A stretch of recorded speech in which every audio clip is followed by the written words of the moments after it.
الحمد لله وكفى وسلام على عباده الذين اصطفى أما بعد أعوذ بالله من الشيطان الرجيم بسم الله الرحمن الرحيم وإذ أخذ ربك من بني آدم من ظهورهم ذريتهم وأشهدهم على أنفسهم ألست بربكم قالوا بلى سبحان ربك رب العزة عما يصفون وسلام على المرسلين والحمد لله رب العالمين اللهم صل على سيدنا محمد وعلى آل سيدنا محمد وبارك وسلم۔ اللہ رب العزت نے انسانوں کے اس دنیا میں پیدا ہونے سے پہلے عالم ارواح میں آدم علیہ السلام کی پشت پر اپنی قدرت کا دایاں ہاتھ پھیرا، اس سے ان کی اولاد نکلی، مرد عورتیں جن کے چہرے سفید تھے، قد چھوٹے تھے، مگر کھرب ہا کھرب جتنے قیامت تک پیدا ہونے والے تھے سب برآمد ہوئے۔ پھر اللہ رب العزت نے اپنی قدرت کا بایاں ہاتھ پھیرا، پھر ان کی اولاد برآمد ہوئی مگر چہرے سیاہ تھے۔ اس وقت اللہ رب العزت نے ان سے ہم کلامی فرمائی اور ان سے کہا الست بربکم، کیا میں تمہارا پروردگار نہیں ہوں؟ قالوا بلا، سب نے یہ اقرار کیا۔ حدیث مبارکہ میں ہے کہ چونکہ انسانوں کو ہم کلامی کا کبھی موقع نہیں ملا تھا، تو جب پروردگار عالم نے پوچھا الست بربکم تو سب حیران تھے۔ سب سے پہلے محسن انسانیت سید الاولین والآخرین حضرت محمد مصطفیٰ احمد مجتبیٰ صلی اللہ علیہ وسلم، انہوں نے فرمایا بلا۔ پھر ان کے بعد ساری مخلوق نے بھی بلا کا لفظ کہا، تو آپ معلم اول بھی ہیں۔ اب اس موقع پر کلمہ عیانا، اللہ رب العزت نے ان پر تجلی بھی فرمائی، سب کو اپنا دیدار عطا کیا اور سب سے ہم کلامی بھی فرمائی۔ یہ ہم کلامی اور پھر دیدار، یہ محبت کی بنیاد ہوتے ہیں۔ شریعت کا حسن دیکھیے کہ شریعت نے کہا کہ اگر کسی وقت عورت کو پردے کے پیچھے غیر محرم عورت سے بات کرنی پڑے، فرمایا تخضعن بالقول فلا تخضعن بالقول، اے نبی اسلام کی بیوی ہو، آواز میں لوچ نہ ہو، نرمی نہ ہو، سختی ہو، سنجیدگی ہو۔ اس لیے کہ سنجیدگی سے بات کریں گی تو دوسرے نے دو باتیں کرنی ہوگی تو ایک ہی کرے گا۔ بات سے بات نہیں بڑھے گی، جب آواز میں نرمی آ جاتی ہے پھر بات سے بات بڑھتی ہے۔ تو شریعت نے دیکھو نپ دی ایول ان دی بڈ، شروع سے برائی کو کچل دو، بات بڑھ ہی نہ سکے، فرمایا تم ذرا جچی تلی آواز میں جواب دو تاکہ دوسرا مرد تم سے زیادہ فالتو بات ہی نہ کر سکے۔ اس لیے کہ کلام جب ہوتا ہے تو یہ ابتدا ہوتی ہے، تو اصول یہ ہے کہ بات سے بات بڑھتی ہے، تو شریعت نے منع کر دیا۔ اور یہ بھی ایک عجیب بات ہے کہ جب بات ہونے لگ جائے تو پھر دیکھنے کو بھی دل کرتا ہے۔ چنانچہ 1,24,000 انبیاء کرام، مگر کسی نے اللہ تعالیٰ سے یہ نہیں کہا کہ اللہ میں آپ کو دیکھنا چاہتا ہوں سوائے حضرت موسیٰ علیہ السلام کے۔ وہ کیوں؟ وَكَلَّمَ اللَّهُ مُوسَىٰ تَكْلِيمًا، موسیٰ علیہ السلام سے اللہ تعالیٰ ہم کلامی فرماتے تھے، تو ہم کلامی کا نتیجہ ہوتا ہے کہ دیکھنے کو دل کرتا ہے۔ موسیٰ علیہ السلام نے کہا رب ارنی انظر الیک، میں آپ کو دیکھنا چاہتا ہوں۔ تو بات سے بات بڑھتی ہے، نمبر 1۔ نمبر 2 کہ بات تک بات نہیں رہتی، پھر دیکھنے کو دل چاہتا ہے۔ تو شریعت نے کہا کہ دیکھو غیر محرم مرد اور عورت کا معاملہ ہے، نگاہیں بھی نیچی رکھو، مت دیکھو، بات بھی نہ کرو، اور اگر کرنے کی ضرورت بھی پیش آئے تو جچی تلی آواز، تاکہ اگلے کو زیادہ بات کرنے کا موقع ہی نہ ملے۔ اب یہاں پر تمام روحوں کو ہم کلامی بھی نصیب ہوئی، اللہ تعالیٰ کا دیدار بھی نصیب ہوا، تجلی بھی نصیب ہوئی، کلمہ عیانا، تو پھر بات اور آگے بڑھی۔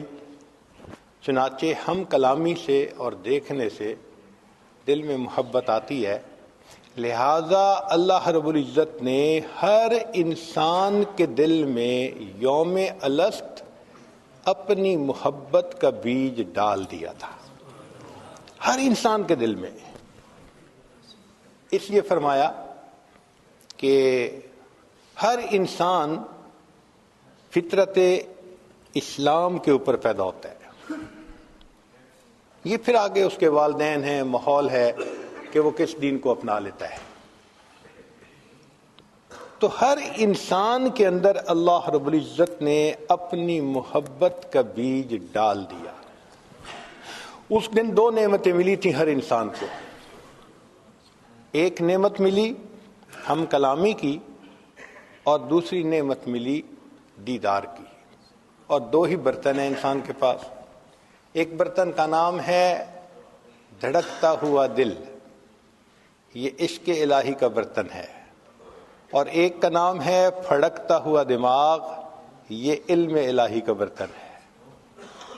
تو سوز عشق بھی ملا اور کیف علم بھی ملا، یہ دونوں نعمتیں انسان کو وہاں سے ملی۔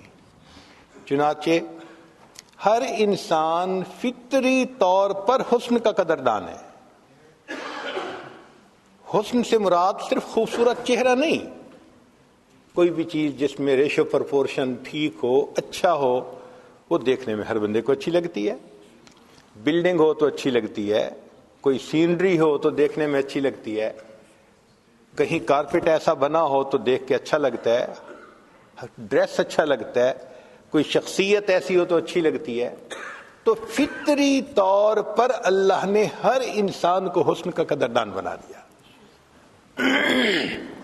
اس کو حضرت شیخ الحدیث رحمۃ اللہ علیہ فرماتے ہیں، شاہد بزم ازل نے ایک نگاہ ناز سے، شاہد بزم ازل نے ایک نگاہ ناز سے عشق کو اس انجمن میں آشکارا کر دیا۔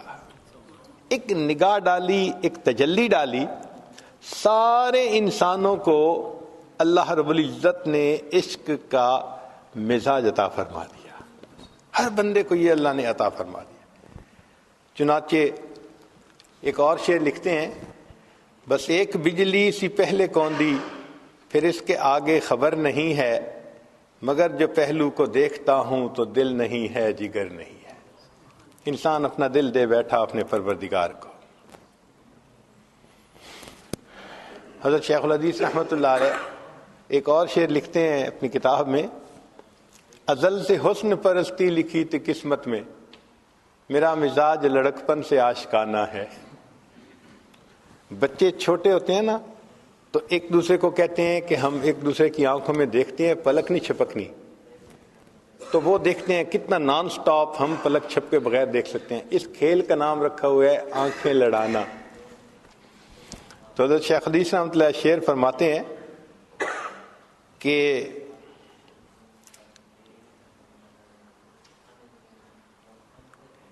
میری طفلی میں شان عشق بازی آشکارا تھی، یعنی بچپن میں ہی میری طفلی میں شان عشق بازی آشکارا تھی، اگر بچپن میں کھیلا کھیل تو آنکھیں لڑانے کا، کہ بچپن میں ہی آنکھیں لڑانے کا کھیل دیکھا۔ کہیں کونوں مقام میں جو نہ رکھی جا سکی اے دل، غضب دیکھا وہ چنگاری میری مٹی میں شامل کی۔ انسان کو جو فضیلت ملی وہ اس سوز عشق کی وجہ ملی۔ آپ غور فرمائیے کہ فرشتوں میں عبادت کی صلاحیت ہے، مگر عشق الہی کی پڑیا ان کے پاس نہیں ہے. یہ فقط انسان کو حاصل ہے. انسان کے اندر محبت الہی کا جذبہ، ولولہ، درد محبت ہوتی ہے. یہ اللہ کے لیے اداس ہوتا ہے، اللہ کے نام پر سب کچھ قربان کرنے کے لیے تیار ہوتا ہے. یہ صفت اللہ نے فقط انسان کو عطا فرمائی. فرشتوں میں یہ صفت نہیں ہے. وہ تو فرما بردار بندے ہیں. لا یعصون اللہ ما امرہم ویفعلون ما یؤمرون. روبوٹ جیسے کام کر رہے ہوتے ہیں، اللہ کے حکم پر وہ کام میں لگے ہوئے ہوتے ہیں. یہ محبت کا جذبہ، عشق کا جذبہ، یہ اللہ نے فقط انسان کو عطا فرمایا. چنانچہ یہ محبت ایک وجدانی کیفیت ہے. ہر انسان کو اپنی زندگی میں عشق سے واسطہ پڑتا ہے. ہر انسان کو اپنی زندگی میں عشق سے واسطہ پڑتا ہے. یہ الگ بات ہے خالق کا ہو یا مخلوق کا ہو. خالق کے عشق سے مراد وہ تمام محبتیں جو شریعت کے مطابق ہیں. اللہ کی محبت، نبی علیہ السلام کی محبت، صحابہ کی، اولیاء کی، ماں باپ، میاں بیوی، یہ تمام محبتیں جو شریعت میں جائز ہیں ان کو اللہ کی محبت کہتے ہیں. اور جو دائرہ شریعت سے ہٹ کر ہیں، نفسانی، شیطانی، شہوانی، ان کو مخلوق کی محبت کہتے ہیں. تو واسطہ تو ہر بندے کو پڑتا ہے. دل بہر محبت ہے، محبت یہ کرے گا، لاکھ اس کو بچا تو یہ کسی پر تو مرے گا.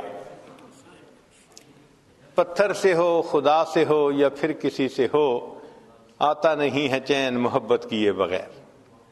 اس کی مثال یوں سمجھ لیجئے کہ یا تو کمرے کے اندر روشنی ہوگی، اگر روشنی نہ ہوئی تو اندھیرا ضرور ہوگا. اسی طرح یا تو انسان کے دل میں اللہ رب العزت کی محبت کی روشنی ہوگی، اگر وہ نہ ہوئی تو مخلوق کی محبت کا اندھیرا ضرور ہوگا. کوئی بندہ یہ نہیں کہہ سکتا کہ میرے دل میں تو کسی کا عشق ہے ہی نہیں.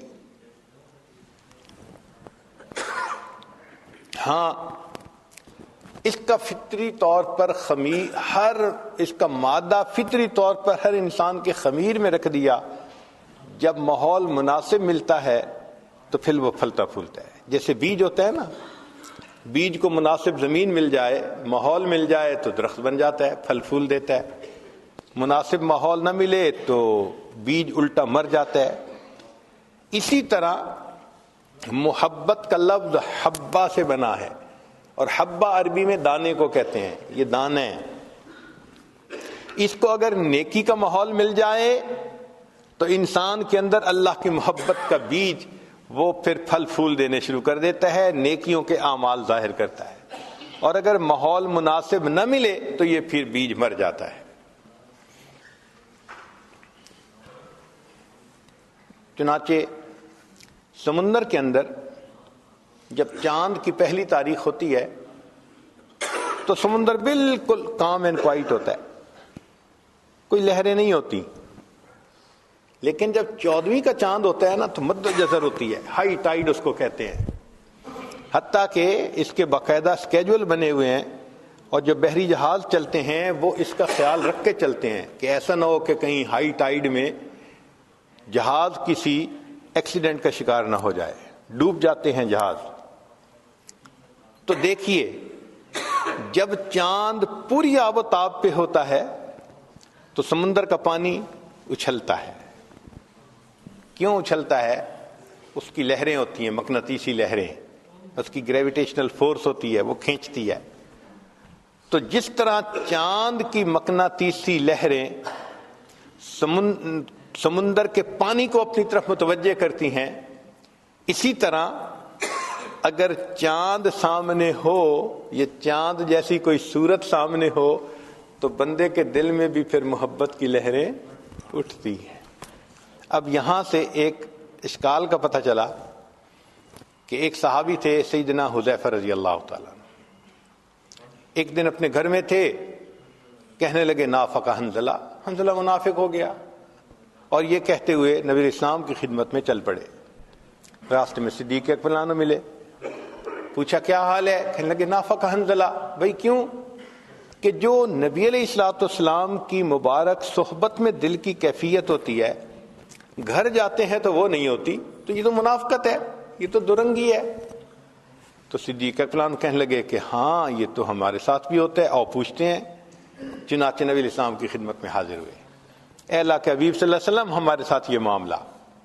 نبی علیہ السلام نے فرمایا، حذیفہ جو کیفیت میری صحبت میں تمہارے دل کی ہوتی ہے، اگر ہر وقت رہے تو فرشتے راستہ چلتے تم سے مصافحہ کرنے لگ جائیں گے۔ یہ تو گاہے گاہے کہیں کہیں ہوتی ہے۔ تو یہاں تک تو بات سمجھ آ گئی۔ اب علماء نے لکھا کہ دیکھیں صحابہ رضوان کی کیفیت میں کوئی فرق نہیں تھا کہ وہاں محبت زیادہ تھی، گھر آ کے محبت کم تھی۔ فرق یہ تھا کہ جب نبی علیہ الصلوۃ والسلام کی صحبت میں جاتے تھے تو وہاں حسن کا چاند سامنے ہوتا تھا، تو صحابہ کے دل میں مد و جزر ہوتی تھی محبت کی، اور جب گھروں میں آ جاتے تھے تو جیسے پہلی تاریخ کو سمندر کام اینڈ کوائٹ ہوتا ہے، دل کی وہ کیفیت ہو جاتی تھی۔ یہیں سے ایک مسئلہ اور بھی واضح ہوا۔ امام شافعی رحمۃ اللہ علیہ فرماتے ہیں الایمان یزید و ینقص، اور امام اعظم ابو حنیفہ رحمۃ اللہ علیہ فرماتے ہیں الایمان لا یزید ولا ینقص۔ اب دونوں حضرات نے اپنے اپنے دلائل دیے۔ امام شافعی رحمۃ اللہ فرماتے ہیں کہ اس کی کمیت بڑھتی بھی ہے گھٹتی بھی ہے، اور اس پہ انہوں نے دلائل دیے ہیں۔ امام اعظم رحمۃ اللہ نے فرمایا نہیں، مقدار وہی رہتی ہے، اس کی کیفیت گھٹتی بڑھتی ہے۔ چنانچہ امام اعظم رحمۃ اللہ علیہ کی جو بات تھی اس کو علماء نے کہا کہ وہ زیادہ ٹھوس تھی، اضبط تھی مضبوط کی بجائے، اور اس کی بھی یہی دلیل تھی کہ امام صاحب کہتے ہیں کہ جس طرح سمندر کا پانی پہلی تاریخ کو بھی مقدار میں اتنا ہی ہوتا ہے اور 14 تاریخ کو بھی مقدار میں صرف مد و جزر کا فرق ہوتا ہے، یہی ایمان کی کمی بیشی ہے کہ انسان اپنی ایمان کی کیفیت میں کبھی کمی اور بیشی محسوس کر رہا ہوتا ہے، مقدار میں کمی بیشی نہیں ہوتی، وہ وہی ہوتی ہے۔ اس لیے شریعت نے کہا کہ تم اپنی نگاہوں کی حفاظت کرو۔ جو نگاہوں کی حفاظت کرے گا یقیناً وہ پاک دامنی کی زندگی گزارے گا، جس کی نظر محفوظ نہیں ہوگی وہ پاک دامنی کی زندگی نہیں گزار سکے گا۔ امام اعظم امام ربانی مجدد ثانی رحمۃ اللہ نے لکھا ہے کہ آنکھ کا دیکھنا ابتدا ہے اور پھر زنا کا ارتکاب یہ اس کی انتہا ہے۔ جو انتہا سے بچنا چاہتا ہے اسے ابتدا سے بچنا پڑے گا، نہیں بچے گا تو پھر انتہا تک بھی پہنچ جائے گا۔ اس لیے فرمایا قل للمؤمنین یغضوا من ابصارہم، ایمان والوں سے کہو اپنی نگاہوں کو نیچا رکھیں۔ اس پر کسی شاعر نے شعر کہا کہ جس غذا میں بھی ہو نمک شامل واجب الاحتیاط ہوتی ہے۔ بعض غذائیں ہوتی ہیں نا ان میں نمک ہوتا ہے، تو نمک ہونے کی وجہ سے وہ بلڈ پریشر والے بندے کو نقصان دیتی ہیں، ہائی بلڈ پریشر کر دیتی ہیں، تو ڈاکٹر لوگ کہتے ہیں کہ بھئی آپ سالٹ استعمال نہ کریں۔ تو اس پر شاعر نے شعر کہا کہ جس غذا میں بھی ہو نمک شامل واجب الاحتیاط ہوتی ہے، جن کی صورت میں ہو نمک شامل واجب الاحتیاط ہوتے ہیں۔ کچھ صورتیں بھی ہوتی ہیں ان میں بھی نمکین صورتیں ہوتی ہیں۔ نمکین کیوں کہا کہ بار بار دیکھنے کو دل کرتا ہے، میٹھا بار بار نہیں کھانے کو دل کرتا، میٹھے سے بندہ تنگ آ جاتا ہے۔ چنانچہ ہم بچپن میں اپنے اسکول میں انگریزی کی کتاب میں سٹوری پڑھتے تھے، ایک بادشاہ کی کئی بیٹیاں تھیں، اس نے پوچھا کہ کون مجھ سے زیادہ محبت کرتا ہے؟ کسی نے کہا میں شہد کی طرح، کسی نے کہا میں مٹھاس کی طرح، کسی نے کوئی میٹھی چیز، سب نے میٹھی چیزوں کا تذکرہ کیا۔ ایک بیٹی نے کہا ابو مجھے آپ سے محبت ہے نمک کی طرح، تو باپ کو بڑا غصہ آیا، اس نے اس کو سزا دی۔ خیر سزا اس نے برداشت کر لی۔ پھر ایک وقت آیا کہ سب بچیوں کی شادی ہو گئی۔ اب جب شادی ہو گئی تو ایک دن بادشاہ اپنی اس بیٹی کے گھر آیا جس سے اس کو کہا تھا کہ مجھے آپ سے نمک کی طرح محبت ہے۔ تو خیر بچی نے اپنے باپ کے لیے بہت درجنوں کھانے بنائے، سب میٹھے۔ خیر ایک وقت تو اس نے کھا لیے کھانے، جب دوسری دفعہ پھر میٹھا، وہ تنگ آ گیا، کہنے لگا بیٹی ہر وقت تو میٹھا نہیں کھایا جاتا، نمک کھانے کو دل کرتا ہے۔ کہنے لگے ابا جان میں نے کیا کہا تھا؟ ساری عمر نمکین کھانا کھاتے رہیں گے، تنگ نہیں ہوں گے. میٹھے سے تنگ ہو جائیں گے، نمک سے تنگ نہیں ہوں گے. تو نمکین چیز کو بار بار کھانے کو دل کرتا ہے.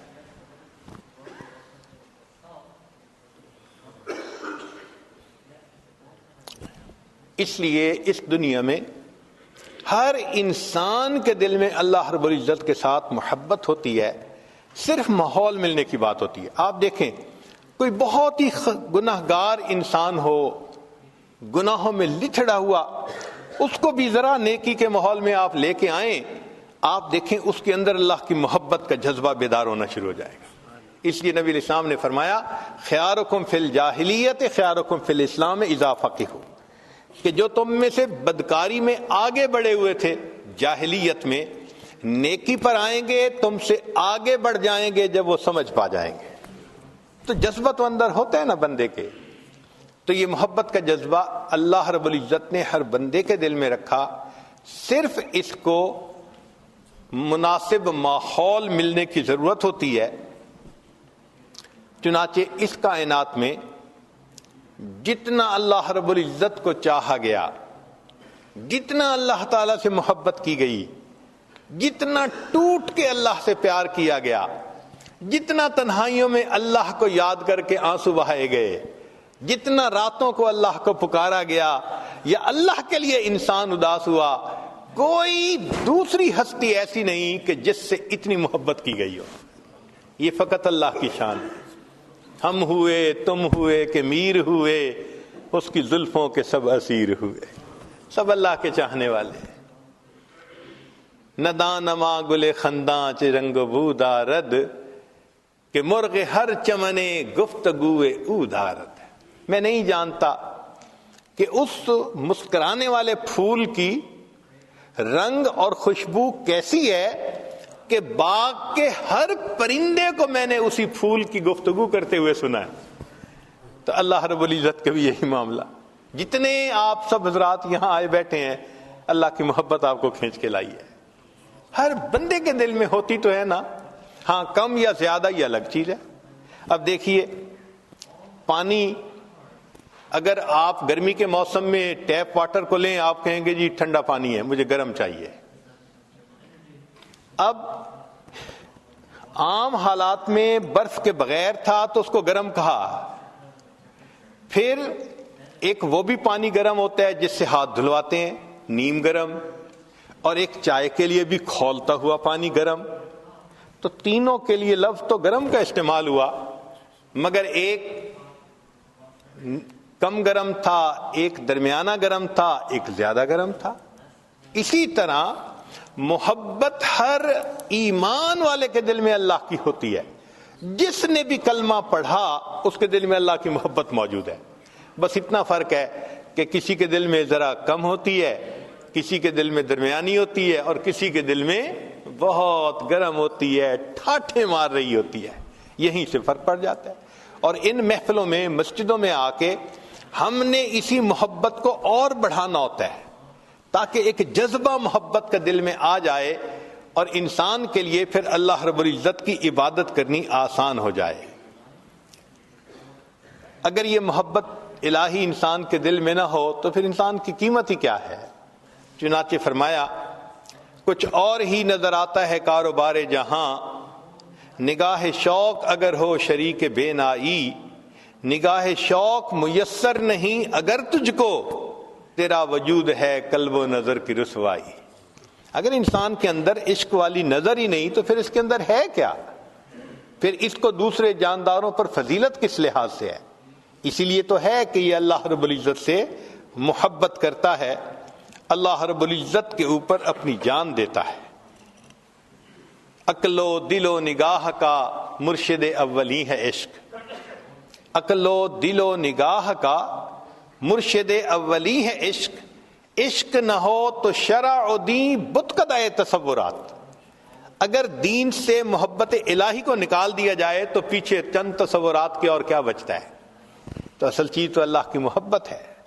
یہ پوری شریعت کا نچوڑ ہے.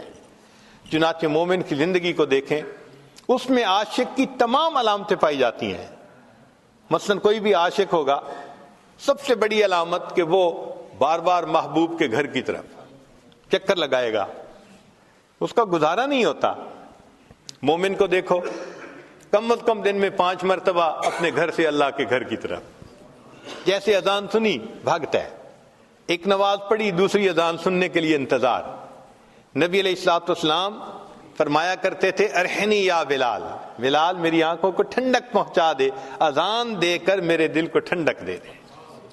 نبی علیہ الصلوۃ والسلام کو اذان اتنی اچھی لگتی تھی، چنانچہ سیدہ شریکہ لانا فرماتی ہیں کان رسول اللہ صلی اللہ علیہ وسلم یحدثنا ونحدثہ،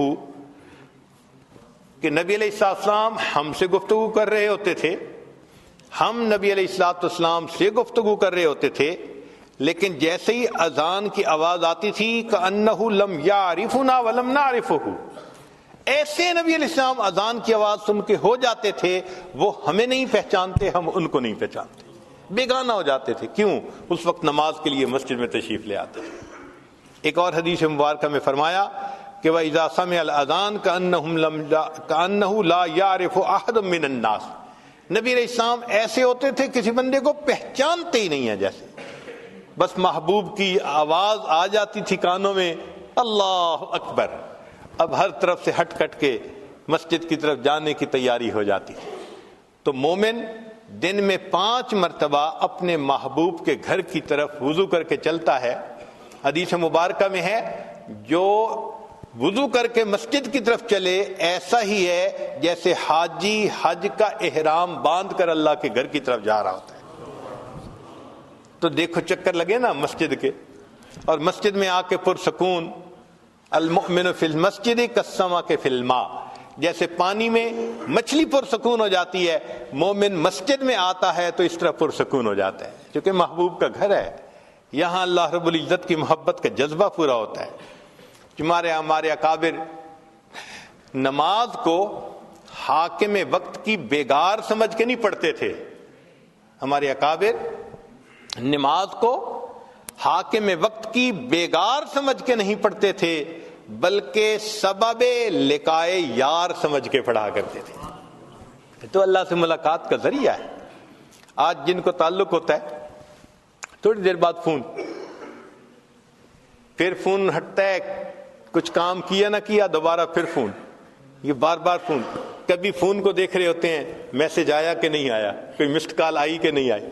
تو جس طرح محبوب کے فون کا انتظار ہوتا ہے، مومن کو اللہ رب العزت کے گھر پہنچنے کے لیے اذان سننے کا ایسے انتظار ہوا کرتا ہے۔ ایک نماز پڑھتا ہے، دوسری نماز کا انتظار شروع ہو جاتا ہے، تیسری نماز کا انتظار، اور جب نماز پڑھتا ہے تو وہ تو پھر محبوب سے ہم کلامی اور ملاقات، محبوب کا دیدار ہوتا ہے۔ اس لیے نماز میں فرمایا ان تعبد اللہ کأنک تراہ فإن لم تکن تراہ فإنہ یراک، کہ اول تو نماز ایسے پڑھو جیسے تم اللہ کو دیکھتے ہو، یہ کیفیت حاصل نہیں تو کم سے کم ایسے پڑھو جیسے وہ تمہیں دیکھ رہا ہے۔ تو بھئی محبوب کے سامنے تو ہے نا، تو دن میں 5 دفعہ مشق کروائی کہ جیسے محبوب کے سامنے ہم محبوب کو دیکھ رہے ہیں، محبوب ہمیں دیکھ رہے ہیں۔ 5 مرتبہ اس مشق کو کر کے بھی انسان کا دل نہیں بھرتا، دل چاہتا ہے کہ اور زیادہ کے لیے پھر وہ نفلوں کو بہانہ بنا لیتے ہیں۔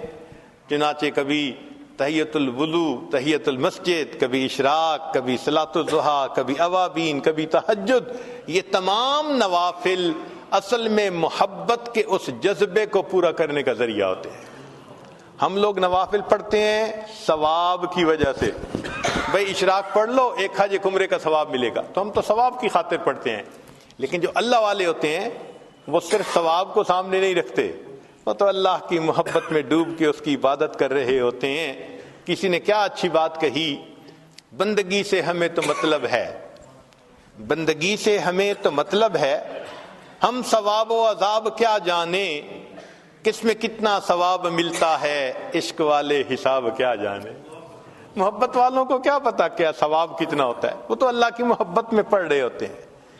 حضرت شیخ عبد الواحد رحمۃ اللہ علیہ کے سامنے تذکرہ ہوا کہ جنت میں نماز نہیں ہوگی، وہ رونے لگ گئے۔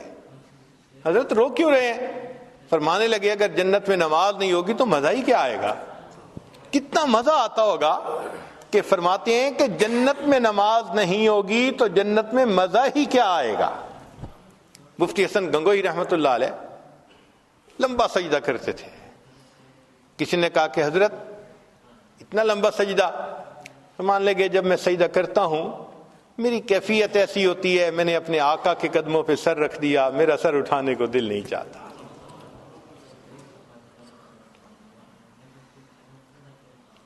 اللہ اکبر کبیرہ. تو جن کو نماز کی کیفیت حاصل ہوتی ہے وہ پھر نماز کو بہانہ بناتے ہیں اللہ رب العزت سے ملاقات کا. حضرت حاجی صاحب کے سامنے کسی نوجوان نے جنت کے تذکرے شروع کیے اور حور و قصور کی باتیں کی. خاموشی سے سنتے رہے. جب سب باتیں سن لی تو آخر پہ فرمانے لگے اگر قیامت کے دن مجھ پر اللہ کا فضل ہو گیا تو میں تو عرض کروں گا اللہ مجھے اپنے عرش کے نیچے مصلی کی جگہ عطا فرما دیجیے, مصلی کی جگہ عطا فرما دیجیے. نماز میں ایسا مزہ ملتا ہے ان لوگوں کو. اللہ اکبر کبیرہ. اسی لیے نماز اہتمام سے پڑھیں اور نوافل جہاں پڑھنے کا موقع ملے کبھی نہ چھوڑیں.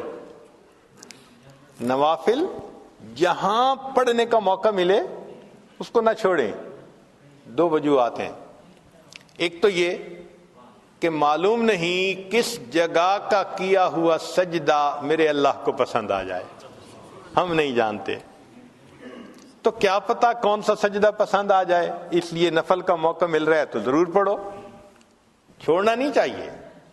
اور دوسری بات یہ کہ جو نوکر ذاتی وقت میں مالک کا کام کرتا ہے نا تو مالک کو زیادہ پیارا لگتا ہے. دیکھیں ڈیوٹی میں تو ہر کوئی کام کرتا ہے. اب آپ کا اگر ایک خادم کہے او جی میں آتے ہوئے آپ کے لیے بڑا اچھا شہد مل رہا تھا, مجھے آدھا گھنٹہ لگا, میں شہد لے کے آیا ہوں. لو پورے دن کی ڈیوٹی سے وہ محبت دل میں نہیں آنی جو اس آدھے گھنٹے شہد لانے کی وجہ سے دل میں محبت آ جائے گی کہ اس نے ذاتی وقت میں میرا کام کیا. اس لیے ایک ہوتا ہے ضابطے سے لینا اور ایک ہوتا ہے رابطے سے لینا. دو باتیں ہوتی ہیں. ایک ہوتا ہے ضابطے سے لینا اور ایک ہوتا ہے ضابطے سے تو تھوڑا ہی ملا کرتا ہے, ضابطے کے مطابق ملتا ہے.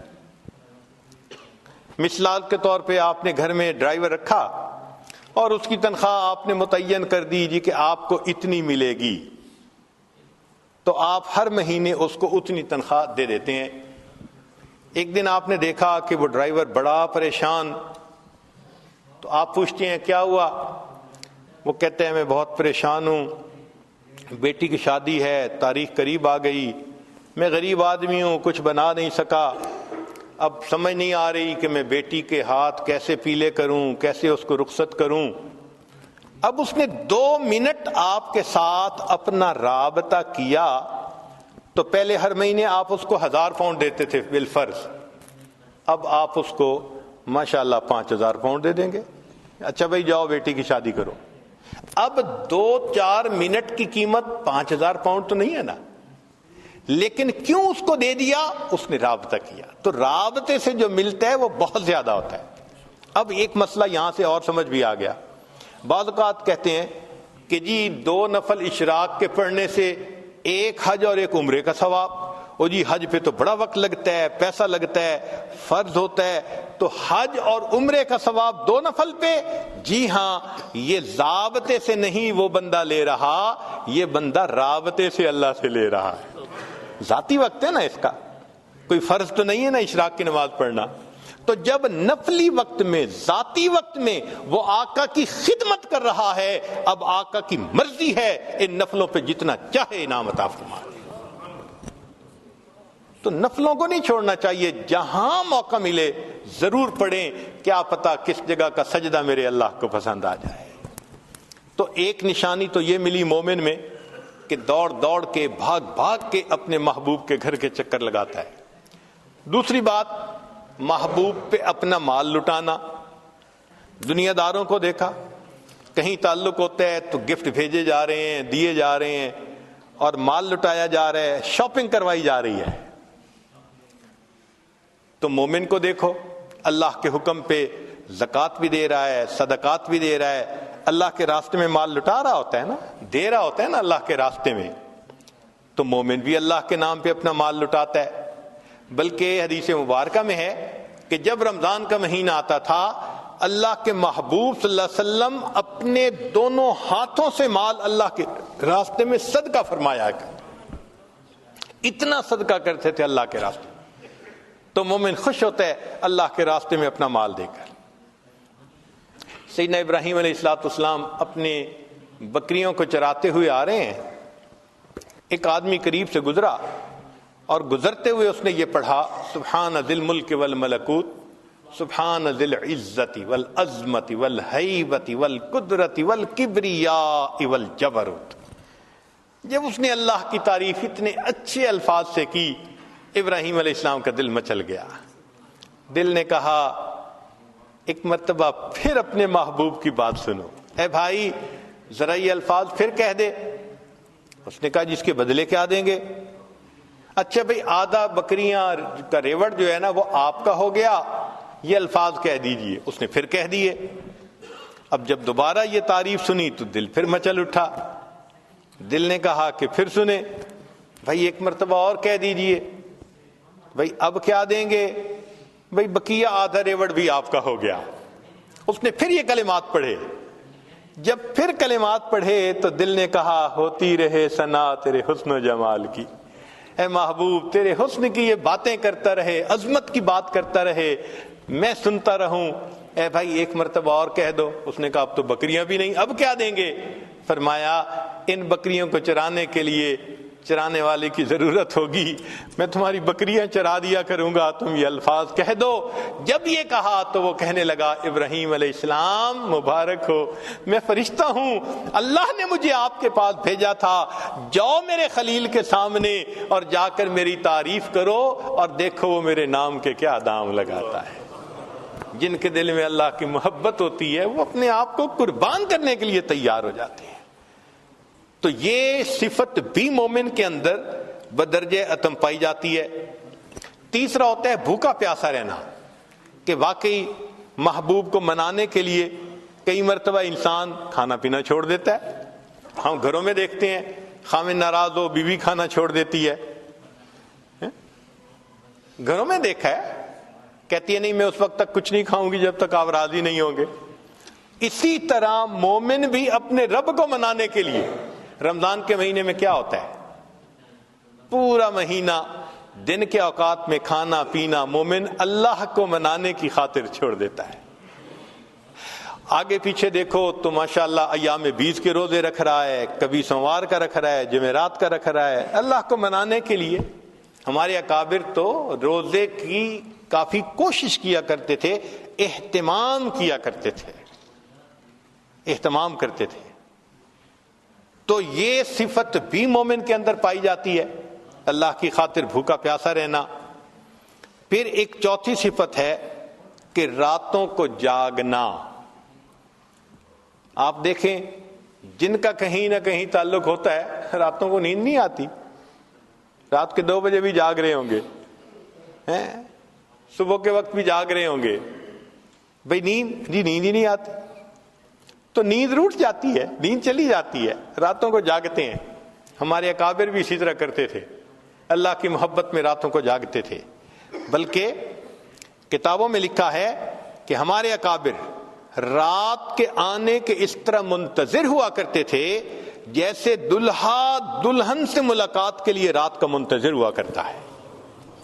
ایسے وہ رات کے منتظر ہوتے تھے کہ ہم مصلی پہ آئیں گے، اپنے رب کی عبادت کریں گے. تذکرۃ الحفاظ میں ایک عجیب بات لکھی کہ ایک نوجوان تھا، حافظ قرآن تھا، اور اس کی عادت تھی کہ وہ رات کو عشاء کے بعد نوافل پڑھتا تھا اور تہجد تک قرآن پڑھتا رہتا تھا. یہ روز کی معمول تھا اس کا. اللہ کی شان دیکھیں کہ اس نے ایک دن نکاح کیا. جب نکاح کیا تو پھر بیوی کے پاس آیا، بیوی سے بات چیت ہوئی تو بات چیت میں دونوں نے کہا کہ ہم ایسے کرتے ہیں کہ 2 رکعت نفل پڑھ کے اپنی ازدواجی زندگی کی پھر ابتدا کرتے ہیں. کہنے لگے ہاں بہت اچھا. چنانچہ خاوند نے بھی نیت باندھ لی, پیچھے بیوی نے بھی الگ نیت باندھ لی. اب بیوی نے تو جلدی سے 2 رکعت پڑھ لی, اور انہوں نے جو تلاوت شروع کی تو چونکہ ایک معمول تھا پوری زندگی کا, وہ قرآن پڑھتے رہے, انہیں خیال ہی نہ رہا کہ کوئی میرے انتظار میں ہے. جب معمول کے حساب سے سلام پھیرا تو بیوی کو بیٹھے دیکھا تو بیوی نے کہا آپ خود بھی تھکے اور آپ نے مجھے بھی تھکا دیا. تو کہنے لگے اچھا ابھی تو میں فجر پڑھنے جا رہا ہوں, فجر کے بعد آؤں گا تو پھر ملیں گے. یہ کہہ کے آ گئے, فجر کی نماز پڑھی, فجر میں دوستوں سے ملاقات ہوگی. اب دوست تو پھر یار ہوتے ہیں نا, پوچھتے ہیں. کسی نے کہا سناؤ مہمان کو کیسے پایا, جھوٹ کا تو زمانہ نہیں تھا کہ جھوٹ بول کے کچھ کہہ دیتے. تو انہوں نے بتا دیا ابھی ملاقات نہیں ہوئی. تو کسی نے کہا تو کیسا مرد ہے, پہلی رات کہتے ہیں کہ بیوی سے ملاقات ہی نہیں ہوئی. تو جب انہوں نے تانا دیا تب اس نوجوان نے کہا کہ اللہ کی قسم میں نے 2 رکعت کی نیت باندھی تھی, قرآن کی لذت نے مجھے بات ہی بھلا دی کہ بیوی میرے انتظار میں بیٹھی ہوئی. تو اللہ والے بھی اللہ کی خاطر راتوں کو جاگتے ہیں. مجھ کو نہ اپنا ہوش نہ دنیا کا ہوش ہے, بیٹھا ہوں مست ہو کے تمہارے جمال میں, تاروں سے پوچھ لو میری روداد زندگی, راتوں کو جاگتا ہوں تمہارے خیال میں. اللہ کی یاد میں راتوں کو جاگ رہے ہوتے ہیں. اللہ کے حبیب صلی اللہ علیہ وسلم بھی راتوں کو اسی طرح جاگتے. سیدہ صدیقہ لانا فرماتی ہیں کہ نبی علیہ الصلوۃ والسلام تشریف لائے, میرے پاس لیٹ گئے. کچھ دیر بعد فرمانے گزری نہیں, اے عائشہ چھوڑ میں اپنے رب کی عبادت کرتا ہوں. پھر اللہ کے حبیب صلی اللہ علیہ وسلم مصلی پہ آئے, پھر اتنا روئے کہ آپ کے آنسو کے ٹپکنے کی آوازیں مجھے ایسے لگ رہی تھیں جیسے بارش کے قطروں کی گرنے کی آواز ہوتی ہے.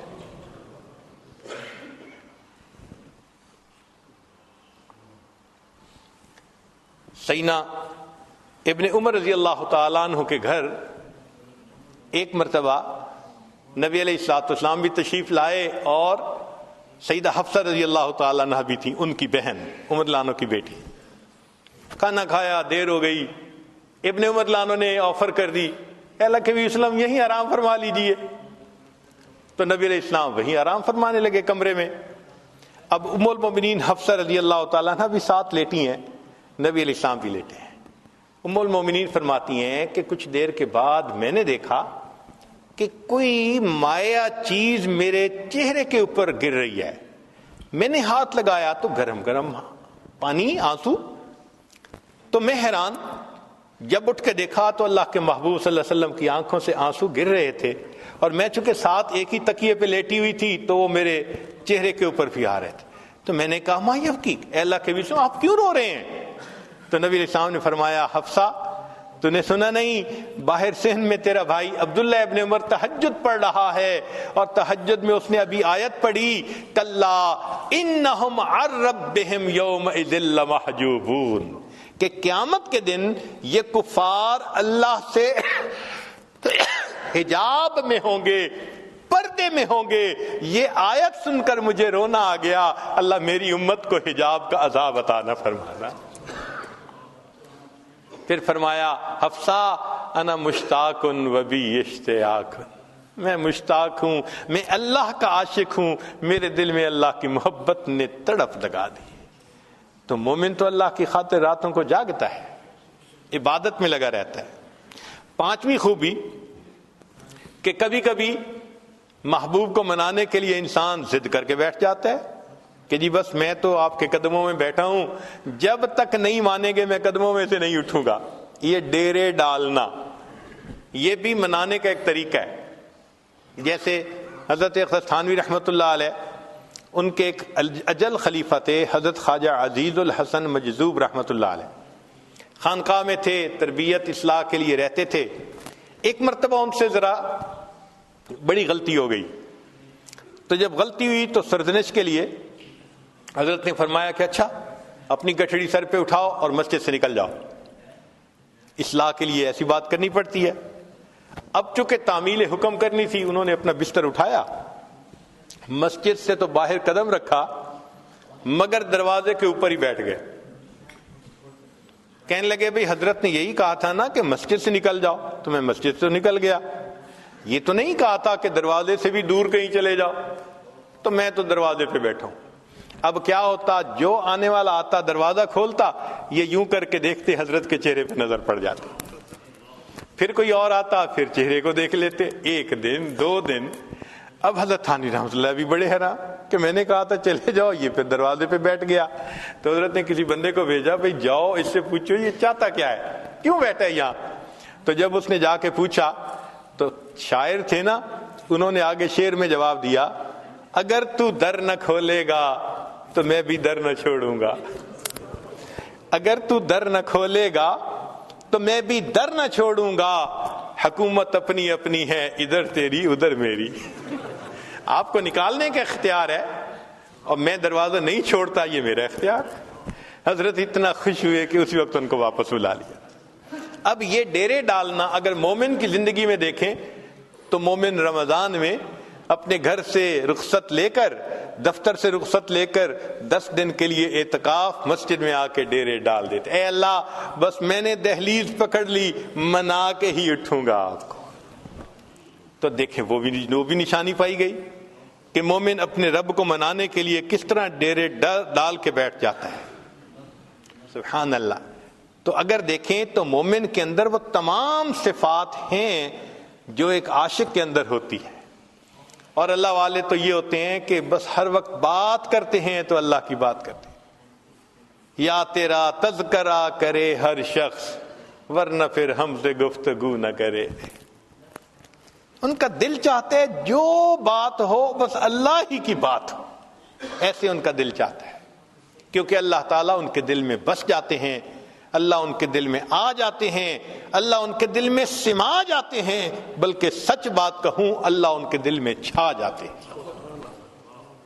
فارسی کے کچھ اشعار ہیں عجیب، لکھنے والے نے کہا، جاں ز تن بردی و در جانی ہنوز، اے محبوب تو نے میرے جسم سے روح تو میری نکال لی، اور ابھی بھی میری روح میں بس تو ہی رہا ہے۔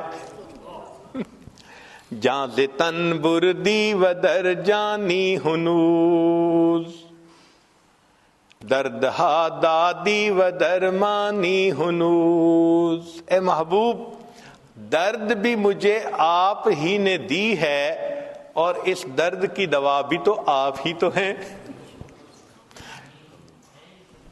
جاں ز تن بردی و در جانی ہنوز، درد ہا دادی و درمانی ہنوز، اشکارا سینہ امبش کافتی، ہم چنا در سینہ پنہانی ہنوز، اے محبوب آپ نے میرے سینے کو چیر چیر کے کھول کے رکھ دیا، عجیب بات ہے کہ اس کے باوجود میرے دل میں چھپے ہوئے آپ ہی ہیں۔ اشکارا سینہ امبش کافتی، ہم چنا در سینہ پنہانی ہنوز، ملک دل کر دی خراب از تیغ ناز، اے محبوب آپ نے ناز کی تلوار سے میرے دل کو تہ بالا کر کے رکھ دیا، نہ کوئی دنیا کی خواہش چھوڑی نہ کوئی آخرت کی خواہش چھوڑی، ہر تمنا دل سے رخصت ہو گئی۔ آپ نے ناز کی تلوار سے میری ہر تمنا کو میرے دل سے نکال دیا، مگر عجیب بات ہے اندری ویران سلطانی ہنوز، ہر تمنا کو رخصت کر دیا، اور اس ویرانے میں بھی ابھی حکومت ہے تو آپ ہی کی ہے۔ عجیب، سبحان اللہ۔ جاں ز تن بردی و در جانی ہنوز، درد ہا دادی و درمانی ہنوز، اشکارا سینہ امبش کافتی، ہم چنا در سینہ پنہانی ہنوز، ملک دل کر دی خراب از تیغ ناز، اندری ویران سلطانی ہنوز۔ اور آخری شعر تو بڑا ہی عجیب ہے، کہتے ہیں قیمت خود ہر دو عالم گفتئی، اے محبوب آپ نے اپنی قیمت دو عالم لگائی ہے کہ میری خاطر دنیا اور آخرت دونوں کی خواہش کو قربان کر دو۔ اے محبوب، تو نے اپنی قیمت دنیا آخرت کی خواہش دل سے نکال دینا کہ صرف اللہ کی طلب رہے، ہر طلب دل سے مٹ جائے۔ قیمت خود ہر دو عالم گفتئی، اے محبوب آپ نے اپنی قیمت دو عالم کو قربان دینا کہا ہے۔ نرخ بالا کن کے ارزانی ہنوز، اے محبوب قیمت بڑھا دیجئے، آپ نے تو بڑا سستا سودا کر لیا۔ آپ کی خاطر دو جہان قربان کرنے کون سے مشکل کا؟ جن کے دل میں اللہ کی محبت ہوتی ہے یوں اللہ کے لیے قربان ہوتے ہیں۔ مالک ابن دینار رحمت اللہ علیہ فرماتے ہیں گرمی کا موسم، دوپہر کا وقت، شدت کی گرمی تھی، ہر بندہ سائے میں تھا، پرندے درختوں کے پتوں کے سائے میں چھپے بیٹھے تھے۔ مجھے کسی کام کی خاطر اپنے گھر سے نکلنا پڑ گیا۔ میں جیسے ہی باہر نکلا تو میں نے گلی میں ایک اپاہج کو دیکھا جس کی دونوں ٹانگیں جڑی ہوئی تھیں اور وہ سرینوں کے بل بیٹھا ایسے گھسٹ گھسٹ کے آگے جا رہا تھا۔ جب میں اس کے قریب ہوا تو میں نے دیکھا کہ دھوپ کی وجہ سے اس کی جلد سرخ ہو چکی جیسے جلتی ہے، پسینے میں شرابور جیسے نہایا ہوا ہے، اور وہ چلتا جا رہا ہے۔ میں نے سلام کر کے پوچھا کہ تو کہاں جا رہا ہے؟ اس نے کہا کہ میں حج کے سفر پہ جا رہا ہوں۔ میں نے کہا کہ میرے گھر کے اندر آؤ، آرام کر لو، جب شام کو سورج کی گرمی کم ہو جائے گی تم پھر اس وقت سفر کر لینا۔ اس نے کہا مالک ابن دینار آپ تو پاؤں کے ذریعے آرام سے سفر طے کرتے ہیں، میں گھسٹ گھسٹ کے انچ بائی انچ آگے سفر طے کرتا ہوں، وقت زیادہ لگتا ہے، میں راستے میں رکنا نہیں چاہتا، ایسا نہ ہو کہ ادھر ایام حج آ جائیں اور میں ابھی راستے میں پھر رہا ہوں، میں رمان میں کہیں نہیں رکوں گا، منزل پہ پہنچ کے دم لوں گا۔ میں نے کہا نوجوان میرے گھر تو آرام کر لے، میں تیرے لیے سواری کا بندوبست کر دیتا ہوں، گھوڑے کا انتظام کر دوں گا، تو گھوڑے پہ سوار ہو کے جلدی سفر کرنا، ایام حج سے پہلے پہنچ جائے گا۔ یہ بات سن کے اس نے میری طرف دیکھا، مالک ابن دینار میں تو تجھے بڑا عقل مند سمجھتا تھا، کیسی بات تو نے کر دی؟ میں نے پوچھا کیوں؟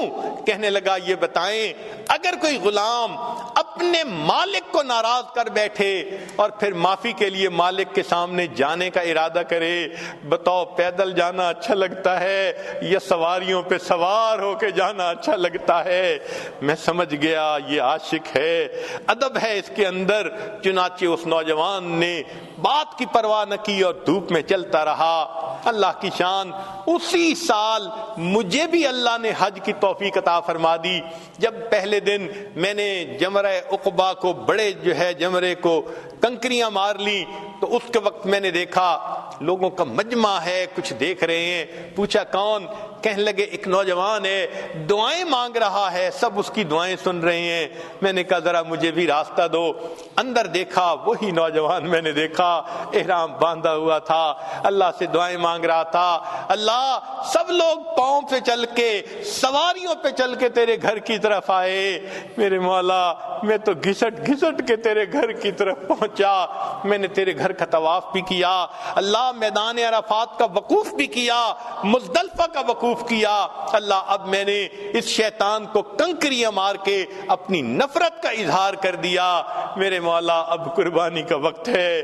یہ سارے لوگ صاحب استطاعت ہیں، یہ جائیں گے جا کے جانوروں کو قربان کریں گے، اللہ تو جانتا ہے میرے پاس احرام کے سوا کچھ نہیں، اللہ میں اپنی جان آپ کے نام پہ قربان کرنا چاہتا ہوں، اللہ مجھ سے جان کا نذرانہ لے لیجئے۔ یہ کہہ کے اس نوجوان نے کلمہ پڑھا اور وہیں پر فوت ہو گیا۔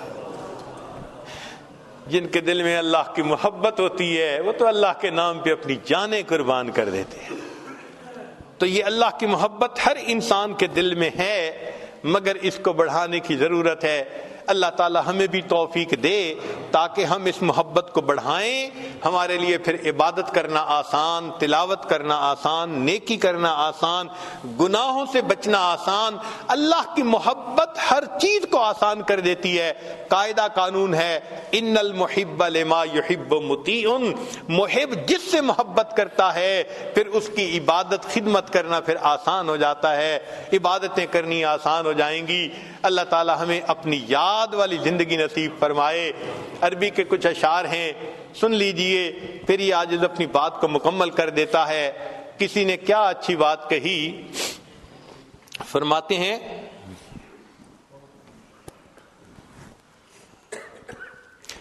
واللہ ما طلعت شمس ولا غربت الا وانت فی قلبی ووسواسی۔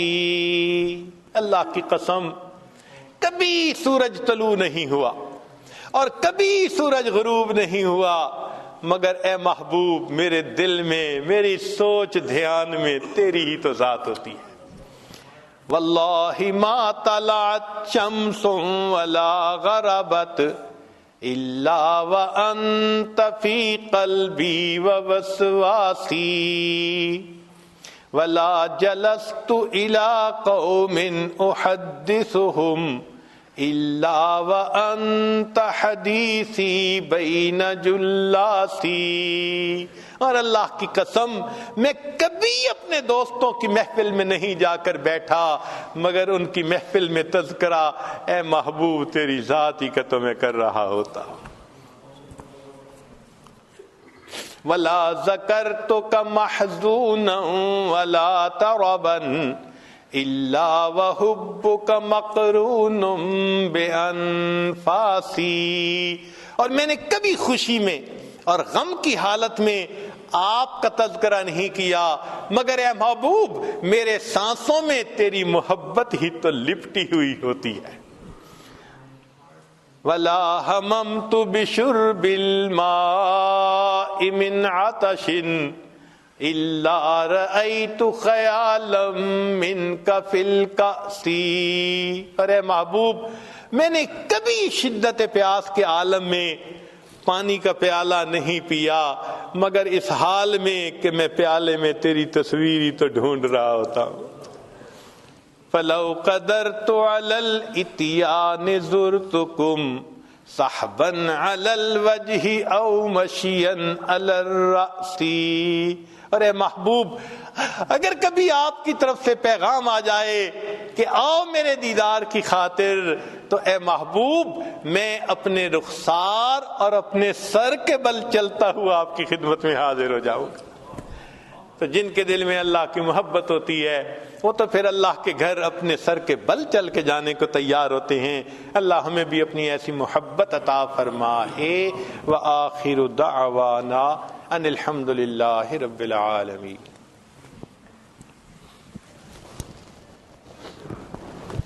دعا سے پہلے بعض احباب نے پیغام بھیجا تھا کہ ہم توبہ کے کلمات پڑھیں گے، تو دل میں یہ نیت کر لیجئے ہم اپنی زندگی کے پچھلے سب گناہوں سے سچی پکی توبہ کر رہے ہیں، آئندہ نیکوکاری پرہیزگاری کی زندگی گزارنے کا دل میں ارادہ کر رہے ہیں۔ جیسی نیت ہوتی ہے ویسی مراد مل جاتی ہے۔